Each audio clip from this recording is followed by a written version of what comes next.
Dans ce nouvel épisode de Légende obscure, nous avons interviewé Pascal, un exorciste civil. Cet épisode a été tourné dans les sous-sols des Annonciades, là où reposent les corps des sœurs religieuses. Depuis plus de 30 ans, Pascal mène un combat actif contre les démons, se consacrant à rétablir l'ordre entre le monde humain et inhumain.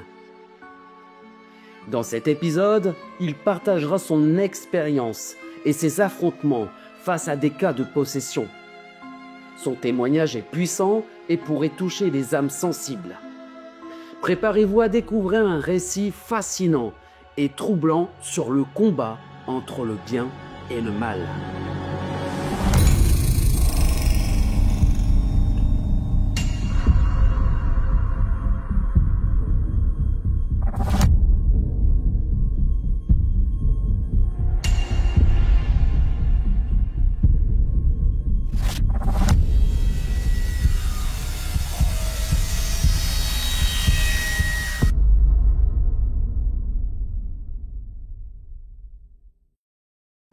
Bonjour Pascal. Bonjour. Alors je ne sais pas si on peut commencer en vous désignant prêtre exorciste ou tout simplement exorciste.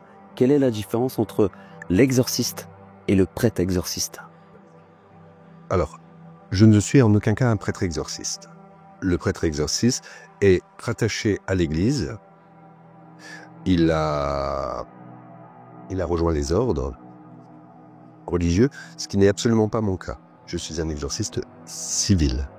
J'agis en tant que civil. D'accord. Et vous avez eu quand même une certaine autorisation de l'Église, ni plus ni moins. Alors, une autorisation verbale dans la mesure où j'agis dans le même sens que nous avons en quelque sorte le même ennemi. D'accord, qui est le démon? Les démons. Les démons, parce qu'il y en a plusieurs. Les démons. Les démons sont pléiades. Et c'est surtout une autre particularité que je peux avoir, c'est que je ne m'intéresse pas. Je ne m'attaque pas uniquement aux démons de la religion catholique. D'accord, parce qu'il y a deux sortes de démons là. Il y a... chaque religion a ses démons. D'accord. Pour commencer, justement, on voudrait quand même savoir, vous êtes combien avez-vous vaincu de démons dans votre carrière? Parce que ça fait combien de temps que vous êtes exorciste? Alors, je suis exorciste depuis l'âge de 19 ans. J'ai 55 ans aujourd'hui, donc quelques années de pratique. Donc vous avez plus de 30 ans d'expérience. Plus de 30 ans d'expérience. Cela dit, j'ai affronté en tout et pour tout 6 démons, il me semble. 6 démons. Oui. Il ne faut pas penser qu'un exorciste, c'est quelqu'un qui toutes les semaines va affronter un démon. Donc ça, on peut dire que c'est très rare en fait, de vaincre un démon ou de combattre un démon. Des démons qui vaillent la peine de les combattre et pas simplement de bénir. Les démons qui nécessitent un exorcisme sont relativement rares.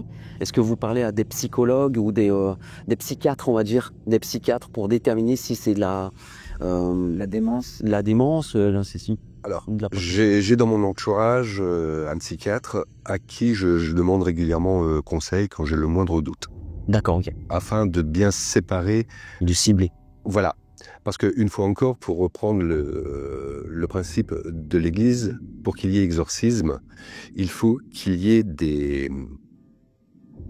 signes bien particuliers. Et la personne possédée doit avoir tous les signes. Parler une langue étrangère qu'il ne connaît pas. Donc le latin? Pas obligatoirement. Ça peut être l'araméen, ça peut être... un tas de langues qu'il n'est pas censé connaître, souvent des langues très anciennes.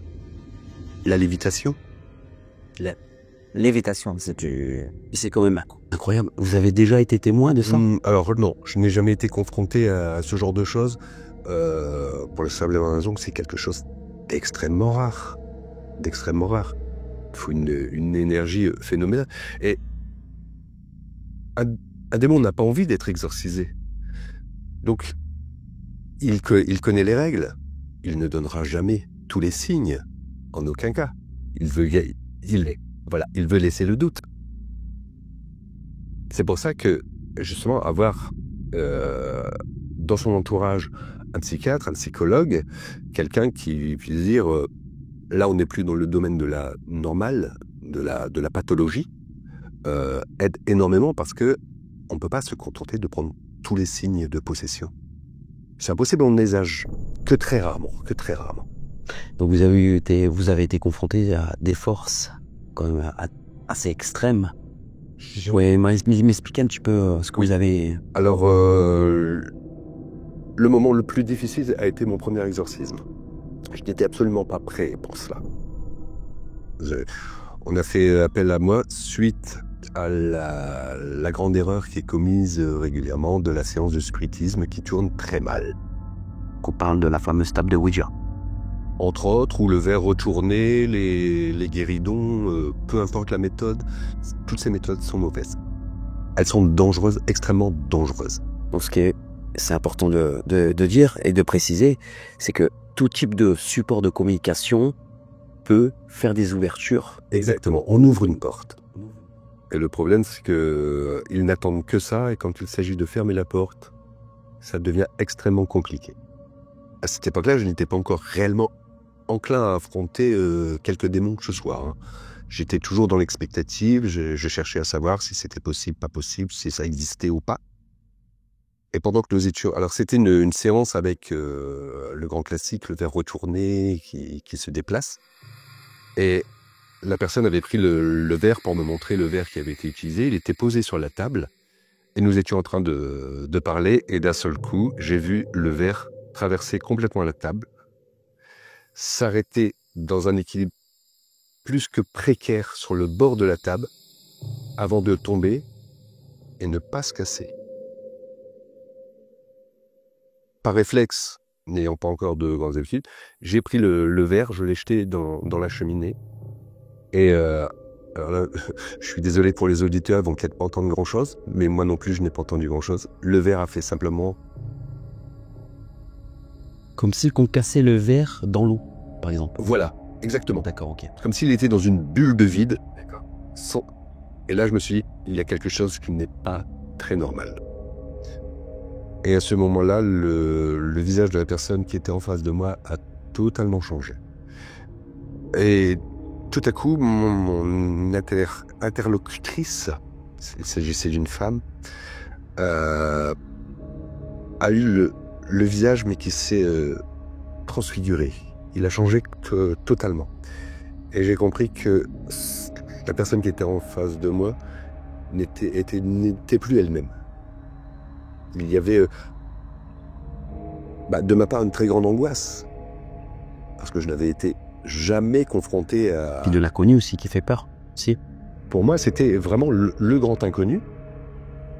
Simplement, ce que j'avais en tête, c'est que j'avais en face de moi surtout quelqu'un qui souffrait. Et c'est ça qui a fait une espèce de déclic.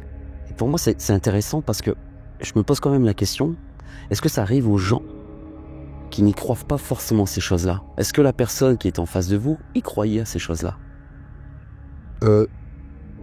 D'après ce qu'elle m'a dit par la suite, non, elle ne croyait absolument pas à ça. C'est dingue, ça. En plus, elle n'était pas particulièrement croyante. Ça arrive souvent, ça, à des gens. Mais par contre, elle avait une énorme faiblesse. Et le démon qui s'est attaqué à elle a une particularité parce que, en quelque sorte, je l'ai suivi, alors, pas sur les réseaux sociaux, mais je me suis renseigné sur lui. Et il agissait toujours de la même façon. Des femmes seules avec des enfants en bas âge. Et est-ce qu'on a le droit de désigner le nom de ce démon? Je ne fais jamais cela. Citer le nom d'un démon, c'est l'inviter. Et personnellement, je n'ai pas envie de l'inviter. Il faut savoir que l'exorcisme que j'ai pratiqué a duré 3 jours, sans interruption. Avec cette femme? Avec cette femme. En 3 jours, j'ai perdu 7 kilos. Tellement l'énergie dépensée était énorme. Le démon était... Alors, j'ai su par la suite, parce que je ne connaissais pas encore bien les démons, j'ai appris que c'était un démon particulièrement puissant. Et pour la petite anecdote, 15 ans plus tard, je regarde une émission de télé qui parlait de chasseurs de fantômes. Et l'équipe intervient dans une famille, une femme seule, avec 3 enfants en bas âge. Ils sont confrontés à un démon. Ils nomment le démon. C'était le même. Même méthode, même façon d'agir. Simplement, il était aux États-Unis. Parce que là, on ne parle plus de distance ou quoi que ce soit, ni même de temporalité. Ça n'existe plus pour eux. Ça veut dire qu'on peut connaître l'identité d'un démon en fonction de son protocole de... Son modus operandi. Ouais, voilà. Oui. Oui, ils ont leurs petites habitudes, en quelque sorte, ce qui aide énormément. Le problème, c'est que les démons sont légion, sans vouloir faire de vilains jeux de mots. Est-ce qu'on doit le craindre? Il faut toujours craindre un démon. Est-ce qu'il peut avoir un certain pouvoir sur les êtres vivants sur cette planète? Il peut simplement les mener jusqu'à la mort. D'accord. Et quel est son intérêt de faire ça? Alors, se nourrir de l'énergie des gens, par la peur, par l'angoisse. On peut pas se nourrir par l'amour? Mais ça, c'est réservé aux anges et aux archanges. Donc c'est ça en fait, ce qui peut rompre en fait un démon aussi. C'est l'amour. Alors, je sais que la puissance, l'énergie que je dépense est basée sur ce principe d'amour de mon prochain. C'est ça qui me fait tenir, qui me fait, en quelque sorte, gagner tant que je gagne. Parce qu'un jour, peut-être que je ne gagnerai pas. J'espère qu'elle arrivera le plus tard. Vous iriez jusqu'au bout? Jusqu'à la Lors mort. d'un combat, un exorcisme, Ouais, j'appelle ça. c'est-à-dire J'irai jusqu'à la mort. Vous êtes en train de dire que là, quand vous parlez de la mort, c'est soit le démon ou soit vous qui y passe. Exactement, je n'ai pas le choix. C'est un devoir alors du coup. Alors, c'est devenu un devoir, c'est surtout que j'agis par conviction. J'agis par conviction.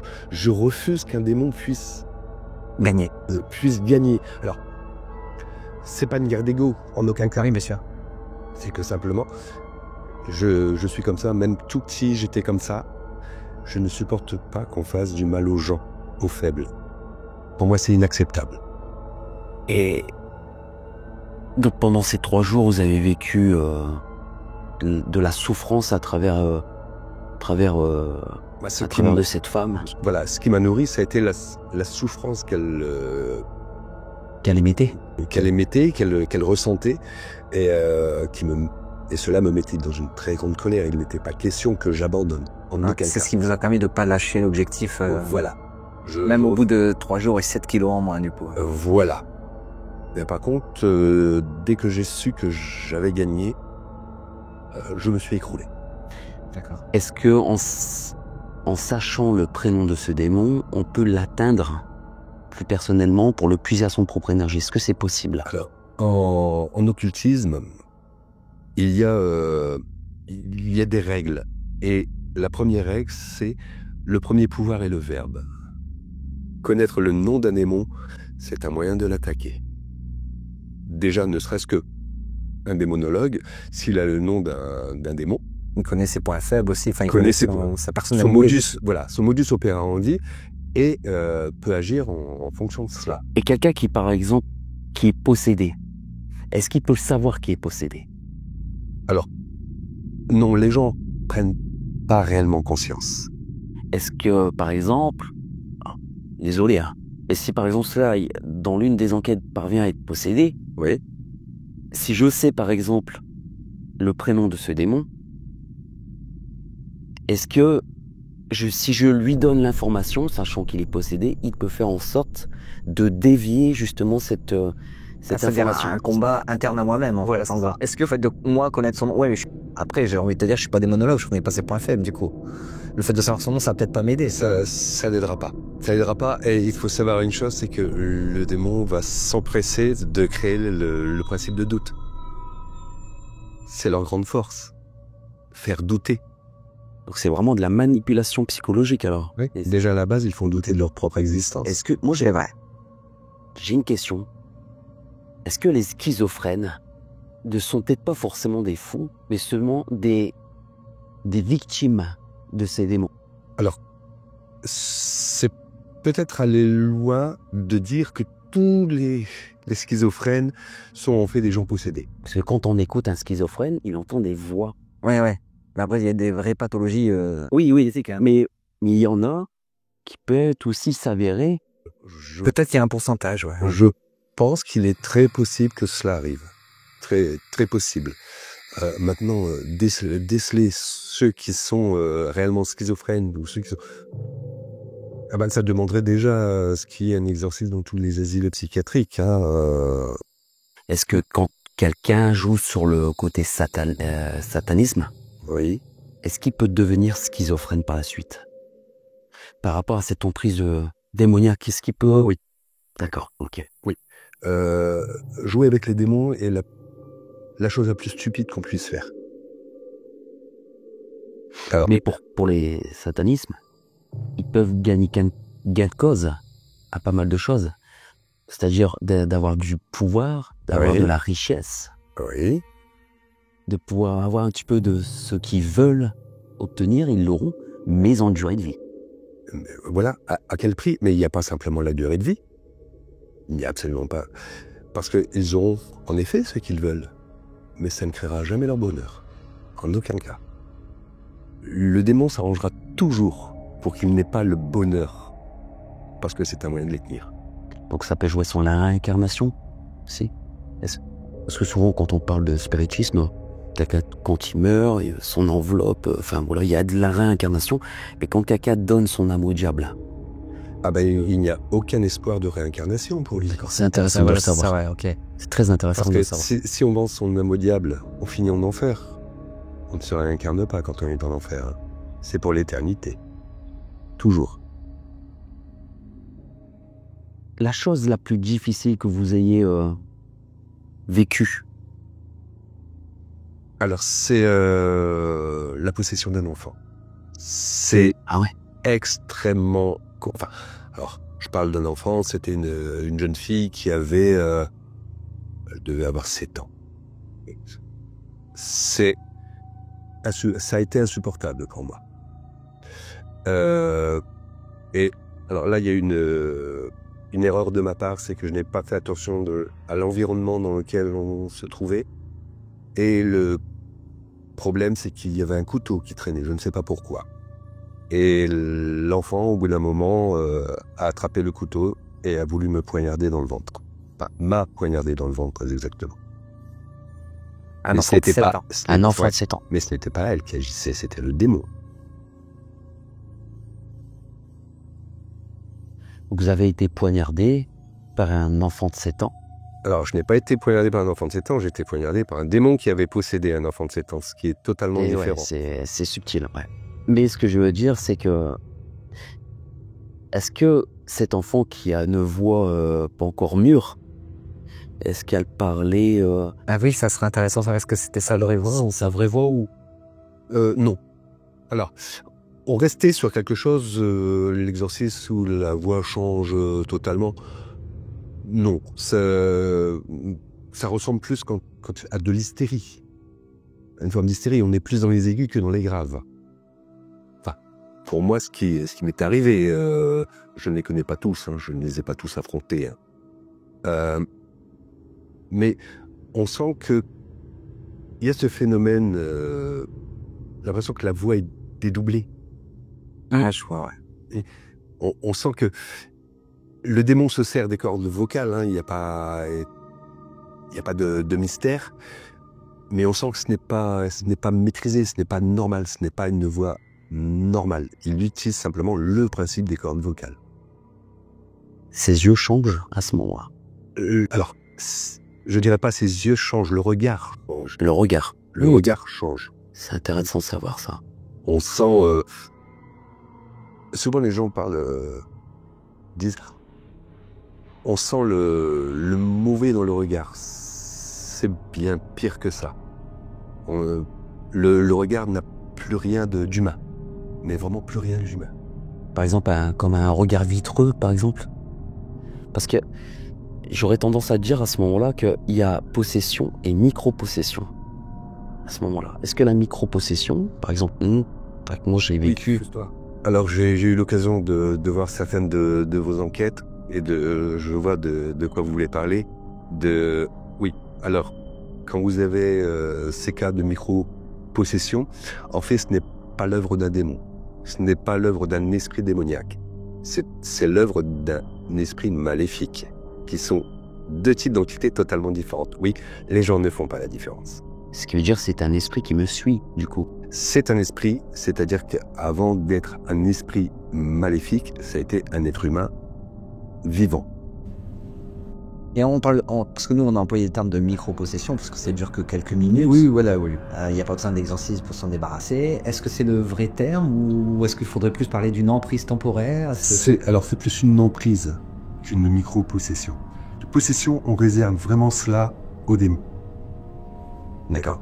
Ouais, d'accord. Alors,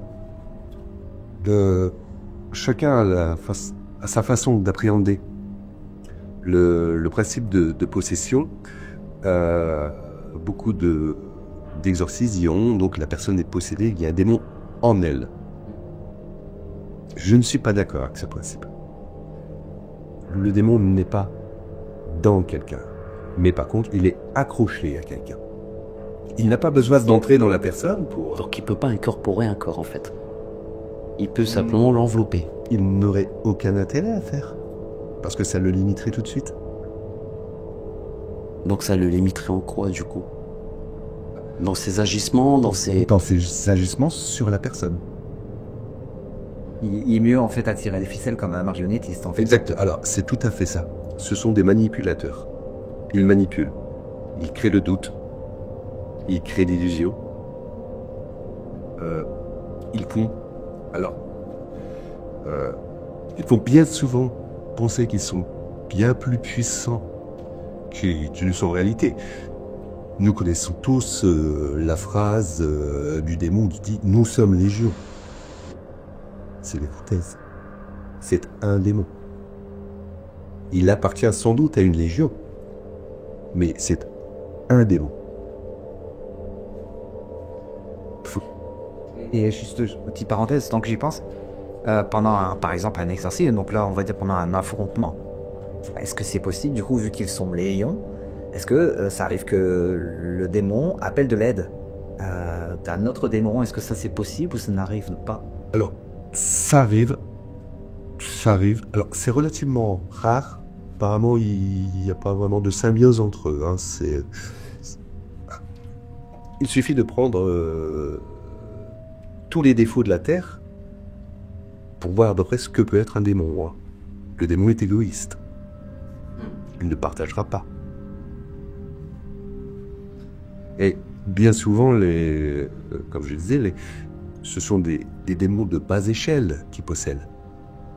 Ils font ça, pourquoi? Pour prendre de l'ampleur, de la valeur. Ce démon, s'il a réussi à posséder une personne et à l'amener jusqu'à l'issue fatale, qui est la mort, il peut se gausser, il peut être fier de ça et espère monter dans l'échelle de puissance des démons. Et une personne justement du coup qui se suicide, par exemple sous l'emprise d'un démon, que devient son âme? Est-ce que du coup elle appartient au démon qui l'a fait suicider, ou est-ce que finalement c'est juste pour le démon une victoire et qu'après l'âme elle fait ça? Alors cette question-là, il faudrait la poser à un religieux. Ouais, parce que c'est vrai que selon la religion chrétienne, on ne doit pas se suicider. c'est un péché. La personne ne l'a pas voulu. C'est ça. Donc on est sur un entre-deux. Je pense pas qu'on puisse amener en enfer une âme qu'on a poussée au suicide. J'ai l'impression que c'est perdu. C'est juste concernant le suicide. Par contre, certaines possessions finissent par la mort du possédé ou de la possédée. Là, on est sur autre chose. Ce n'est pas un suicide. C'est le démon a réussi son œuvre. Oui. Donc là, l'âme de Jason, des fois, elle n'a pas le même sort. Non, elle n'a pas du tout le même sort. À mon avis, Elle appartient au démon. elle appartient au démon. Par contre, en faisant ça, est-ce que le démon gagne en échelon? Ouais, c'est ça. C'est son but. C'est son but. Maintenant, je ne sais pas comment ça se passe chez eux. J'ai jamais eu de mandateur. Est-ce que... vous parliez tout à l'heure, parce que c'est intéressant, j'ai dit Soudain, puisque tout à l'heure, vous parliez tout à l'heure de... Il y a 7 cercles. Voilà. Nous. Alors, il y a deux types de classements. Il y a ce qu'on appelle les 7 cercles de l'enfer, qui est régi tout en haut dans le premier cercle par ce qu'on appelle le trium démonia. 3 démons qui gèrent tous les autres démons, qui ne posséderont jamais personne, ils n'ont pas besoin. Ils dirigent. Ensuite, on descend. Et il y a un second type de classement dans ces 7 cercles qui est très médiéval d'ailleurs, où il y a des princes, des comtes, des ducs, comme on le faisait au Moyen-Âge. Et chacun a sa place. Il faut savoir, par exemple, qu'il y a des démons qui de prime abord ne semblent absolument pas dangereux. Je pense notamment à l'un d'entre eux. Une fois encore, je ne le citerai pas. Pourtant, il y a un nom qui passe très bien. On pourrait appeler notre enfant comme ça passerait. Pas très à la mode, mais ça passerait. Qui a pour seul but de gérer la garde-robe du démon des démons. Alors on se dit, bon, pas quelqu'un de mauvais. Ouais, simplement, c'est une personne donc qui, son domaine de prédilection, c'est l'apparence, le m'as-tu vu. Face à un influenceur, on peut faire beaucoup de dégâts.